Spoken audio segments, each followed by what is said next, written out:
Welcome back to the deep dive. Today we're tackling a piece of infrastructure that's, well, it's all around us, but maybe a little overlooked. This is the show where we look for those technologies, those products that create what we like to call a one-way door. And that one-way door, it's really an innovation that's so fundamental that once you start using it, your behavior just changes. Completely. Yeah. And there's no real psychological path back to how you did things before. Yeah. We've talked about the easy examples, like the air fryer in the kitchen. Or the smartphone in your pocket. That's the big one. The ultimate one. Absolutely. The smartphone didn't just replace your old flip phone. It fundamentally rewired how we deal with information, with commerce, with each other. It's permanent. But today, we're doing something a little different. A radical, historical throwback, you could say.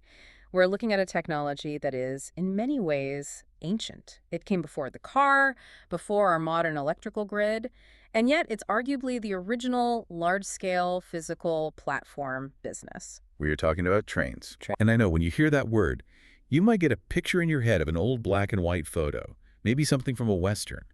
For decades, especially in the West, the train really lost its cultural momentum. It lost its mojo. Right, because the car came along and just completely captured the narrative. It captured this incredibly seductive idea of individual freedom, of autonomy. But, and this is the core thesis of our deep dive today, if you look really closely at the constraints of the modern world, urban density, sustainability, the cost of living crisis, the train isn't just some nostalgic curiosity. It's actually, you could argue, that technologically, economically, and even psychologically superior solution for today's world. It really is the ultimate high-bandwidth transportation solution. And we should probably unpack what high bandwidth means here. Yeah, what's that definition? It's the ability to move the maximum possible payload. And that's goods, huge numbers of people, even data through fiber optic cables, through the most congested environments with the highest possible safety and efficiency.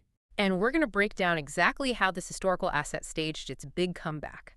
We'll explore the psychology of riding versus driving, this huge historical split we call the Great Divergence between the US and Japan. And then, and this is where it gets really fascinating, we're going to drill deep into the economic alchemy of the Hong Kong MTR. Oh, the MTR is it's a masterclass in value capture. They're basically running a massive self-funding real estate hedge fund that just so happens to operate one of the world's best transit systems. Oh. It's a blueprint for how infrastructure can actually pay for its own expansion. Okay, let's unpack all of this. Let's jump right into the core value proposition. So if we had to strip it all down, forget the history for a second, if you were pitching the train to a skeptical venture capitalist today, what is the elevator pitch? The pitch is immediate, and it's singular.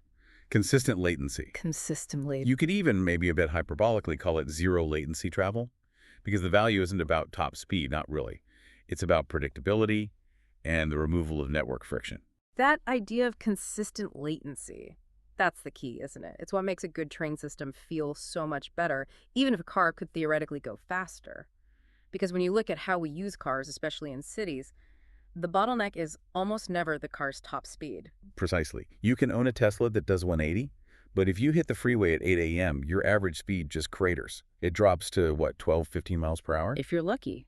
The constraint is all that network friction. The congestion, the stoplights, the intersections, the person in front of you who brakes for no reason. The car network is what you call a shared generalized network. Right. Every car is interacting with every other car in this kind of unpredictable, chaotic way. And that's where the train's fundamental architectural advantage just shines. It operates on a dedicated hardware layer. The track. The track itself. It's completely isolated from all that chaos on the roads. Yeah. And because of that dedicated structure, it can maintain high consistent speeds because it just bypasses all that friction. No stop signs, no cross traffic, no surprises. That predictability is, from an economic standpoint, priceless. It's what modern supply chains crave. It's what modern commuters crave. If you know your 60-minute journey will take 60 minutes, like 99% of the time, you can schedule your whole life around that certainty. But if your commute is volatile, 40 minutes one day, 110 minutes the next, because of one minor accident miles ahead, that volatility is a killer. It forces you to build in this buffer. You have to leave 20 minutes earlier than you need to every single day, just in case. And that wasted time is this huge invisible tax of the car network. Right, and that idea of wasted time brings us straight to the psychological angle, something behavioral economists talk about a lot, the cognitive load arbitrage. Let's talk about the user experience difference between driving and riding. I mean, it's the difference between labor and leisure. Or, at the very least, focus labor versus productive multitasking. When you're driving a car, you're the pilot. You have to dedicate, what, 100% of your cognitive load to that task? You're constantly scanning, anticipating, making these micro decisions. You are mentally unavailable for anything else. Mhm. You can't write an email, you can't really read a book, and you definitely can't doze off. It's concentrated work. Right. Your body is moving, but your mind is just completely tied up in the process of moving. But on a train, you're just a passenger. You're the payload, really. Exactly. No concentration is needed for the movement itself. The user experience is basically the same as being chauffeured in this very long, very expensive automated carriage. So you can read, you can work, you can watch a movie, you can sleep. It's productive de-stress time. You know, functionally, the train was the original automated vehicle. Mhm. It was Waymo before Waymo existed. It's the highest form of passive transportation. And that ability to turn dead driving time into productive passive time is just incredibly valuable today. And historically, this ability to move huge payloads with minimal cognitive burden became obvious pretty quickly after the steam engine was refined. The tech leap was almost inevitable, right? Put these powerful new engines on flanged wheels, on smooth steel tracks. But the technical feasibility, that wasn't quite enough to justify the massive initial investment, what we call the CapEx. Let's pause on that term because it's important. When we say CapEx or capital expenditure, we mean those enormous one-time upfront costs to build the physical stuff. The railway lines, the tunnels, the stations, the actual steel, it's the cost of creating the entire platform from scratch. Right. And for the train, that initial CapEx was just astronomical. So who was going to pay for it? The military. The first killer app, the thing that unlocked all that value, was the ability to move massive payloads, not just coal, but military equipment, and, most importantly, huge numbers of troops. It's hard to really grasp that today. Before trains, moving an army was a months-long slog of marching and draft animals. It's a total logistical nightmare. And suddenly you could move an entire division with artillery, supplies, thousands of men across a continent in just days or weeks. It was a revolution in strategy. If you could mobilize faster and resupply more reliably, that predictability again, you had a decisive advantage. The American Civil War, the rise of the Prussian military, those are case studies in rail power defining conflict. So national defense and military superiority, that was the driver that forced that huge initial capex. Governments and industrialists, the Vanderbilts of the world, they saw the strategic need and were willing to front the billions. And that initial military push created this self-fulfilling prophecy. Once the track existed, it wasn't just for troops anymore. It was for goods, resources, people. It basically accelerated industrialization everywhere. The costs were justified by war, but the benefits transformed peacetime. So trains become dominant for long-haul and industrial use. But as cities like London and New York just explode in the 19th century, the technology hits this massive physical wall trying to get into the city center. Yeah, that wall was literal physical space. To bring a rail line into the heart of an already dense city, you needed a path. And to get that path, you had to build through existing valuable buildings. Which meant demolition on a scale that was just vast and politically impossible. You're talking about acquiring surface rights, getting permissions, and knocking down entire city blocks. It was economically crippling. The acquisition costs were just eating up any potential profit. The tech had hit its limit. And this is why the innovation that happened in London, the world's first underground railway, was such a massive unlock. The solution was, in hindsight, so simple, but technically it was profound. Just add a dimension, go vertical. Exactly. They realized that instead of destroying all that valuable real estate on top, they could build the tracks in tunnels under the city. At first, it was cut and cover, basically digging a giant trench in the street and then covering it over. But it was a start. And this solved the problem on so many levels. First, there was the quality of life issue. Early steam trains were dirty, noisy things. Yeah, you didn't want one running past your window. Putting them underground was a huge aesthetic upgrade. But the economic brilliance was the real game changer. Oh, absolutely.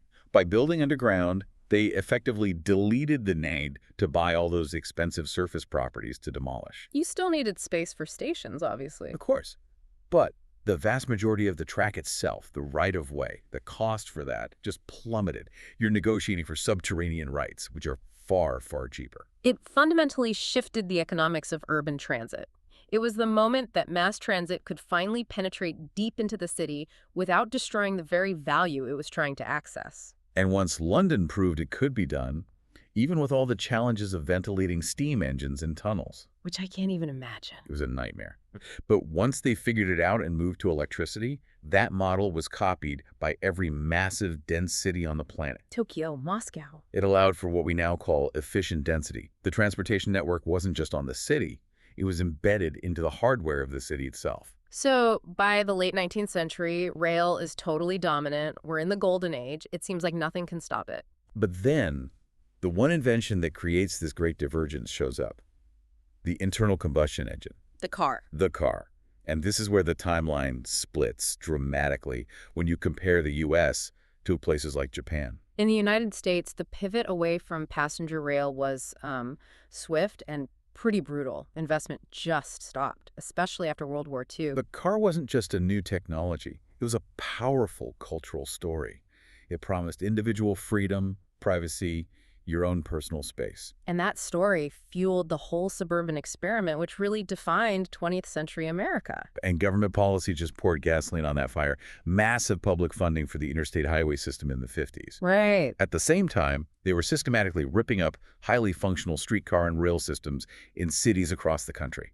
The goal became door-to-door access for every driver. Meanwhile, post-war Japan is facing a totally different set of problems. Completely different. An island nation, already incredibly dense. They just didn't have the land for American-style suburban sprawl. And critically, they didn't have a huge fleet of private cars. The war had destroyed so much, they had a clean slate. And they made a conscious decision. They chose to double down on the legacy rail stack. But, and this is the most important part, they poured resources into iterating and perfecting it. Which leads directly to the Shinkansen, the bullet trains. This is the ultimate proof of concept. It's a paradox, isn't it? It is. The Shinkansen delivered on the promise that the car made but couldn't keep. The promise of negating distance with speed? Exactly. The car promised that, but traffic killed it. The Shinkansen, by creating these incredibly high-speed, reliable, dedicated corridors, allowed people to live hundreds of kilometers from the city center. It developed distant cities without the massive time penalty of a long, congested commute. The engineering leap was just massive. They had to build entirely new tracks, standard gauge, optimized for speed, not heavy freight. Grade separation was key. No intersecting roads, no crossings, just zero friction, zero latency movement. And that meant people could commute huge distances, but that commute time was now productive time. You could work, you could relax. It completely transformed the economic geography of the country. Japan kept rail as its high-speed backbone, while the U.S. let its passenger rail just wither away. And that divergence created two fundamentally different realities. So we've covered the psychology and the tech. But the big problem for governments has always been paying for it all, that huge capex and the ongoing maintenance. And this brings us to the pure economics, specifically this phenomenon that happens around any train station, access value creation. If a property is within, say, a 5 or 10-minute walk of a good train stop, the value of that property goes up a lot. And this isn't just a feeling, it's a measurable, quantifiable premium on that real estate. The market is literally pricing in the value of convenience and time saved. But here's the systemic failure in most places. The transit operator, which is usually a public entity, builds the station. They bear all that cost and risk. But the massive increase in property value, that financial windfall, it's captured almost entirely by private homeowners and developers who just happen to own the land nearby. The public creates the value, but private interests capture the profit. This is exactly the problem that the Hong Kong MTR looked at and decided to solve. They pioneered the Rail Plus property model. They stopped thinking of themselves as just a train operator and started acting like a real estate hedge fund with the transit system attached. Okay, but hold on. If they're the ones deciding where the new stations go, and they're also developing property, doesn't that create a massive conflict of interest? I mean, that's the definition of insider trading. That's the essential challenge, you're right. And it requires a huge amount of transparency and political alignment to work. In the MTR's case, the government is the majority shareholder.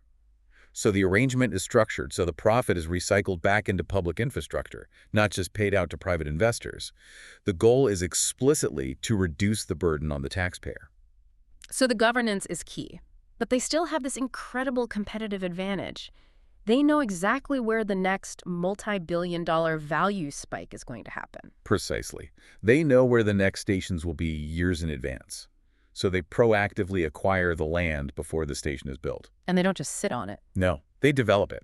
They execute this brilliant vertical integration. They build high-density apartment towers, office buildings, huge shopping malls, often right on top of or connected to the station itself. They create destinations. And then once the station opens and that reliable transit is a guarantee, the value of all that real estate they just built skyrockets. And that's the value capture. They then sell or lease those apartments, offices, and retail spaces at the new, much higher market price. They are monetizing the very access that they themselves created. And that's where the flywheel comes in. It's the perfect flywheel. The massive revenue from all that real estate development, it gets earmarked and used to fund the next rail extension. It becomes a self-funding mechanism. The government doesn't have to go into massive debt or raise taxes to expand the system. Exactly. The real estate profits generated by the infrastructure subsidize the infrastructure itself. It turns a public burden into a self-sustaining enterprise. It's an incredible model. It is. Okay, so that's the high-level business case. But let's bring it back to the end user, the commuter. Why are we seeing this huge resurgence in interest in trains now, especially among younger people? It comes down to a really harsh economic reality. The realization that the car bundle is just incredibly expensive and, frankly, unsustainable for a generation already struggling with housing costs. We should really unpack that car bundle idea, because it's not just the price of gas, right? Not at all. That's the variable cost. The killer is the fixed costs. The car payment itself, which is hundreds of dollars a month. The insurance, which keeps going up. Maintenance, tires, registration fees. And the hidden costs, like the stress of parking, of repairs. It all adds up to this massive, non-negotiable fixed cost in your monthly budget, just to exist in a lot of places. So the train, which deletes most of that, starts to look like financial freedom. And this leads to some really counterintuitive math about the cost of living, this arbitrage opportunity. Let's walk through it. How can living in a famously expensive city like New York actually be cheaper than living somewhere that seems cheaper, like a suburb in Utah or Texas? Okay, let's do a hypothetical. Let's compare a mandatory car environment, say a suburb outside Salt Lake City, with a transit-rich place like New York. In the Salt Lake suburb, maybe your rent for a decent two-bedroom is $1,800 a month. Okay. But you have to own a car. So let's add a modest car payment and insurance. Call it $650 a month. Plus gas and maintenance, another $150. That's an $800 car bundle. So your total fixed burn rate is now $2,600. All right, now let's do New York. Your rent for a similar place is way higher. Let's say $2,800. But your transportation cost collapses. You don't need a car at all. Okay. That $800 fixed cost is just gone. Your transportation is a monthly transit pass for maybe $130. So your new total fixed burn rate is $2,930. So even though your rent is $1,000 higher, your total monthly cost is only about $330 higher. Exactly. And that doesn't even account for the fact that your income potential is likely higher in the dense city. You're trading a high housing cost for the deletion of a high transportation cost. For a lot of people, that's a brilliant trade. And we can't forget the non-monetary benefits. Physical safety is a big one. Trains are statistically far safer. But the mental safety is the real prize, I think. Especially for a generation that feels so stressed and overscheduled. Just deleting the stress of driving in traffic. That's priceless. The ability to just sit there and relax because you don't have to pilot a 2-ton metal box. It's the full return of that chauffeur experience at scale. You're buying back your time and your mental bandwidth. The car network just can't compete with that. So, to synthesize this whole deep dive, we started with a technology that's more than 150 years old, but its dedicated architecture makes it, in a way, the perfect infrastructure for the modern world. Yeah, it's a system that stood the test of time, but its path really diverged. It sort of lost its way in the U.S. because of the cultural promise of the car, but it flourished and iterated into these world-class systems like the Shinkansen in Japan.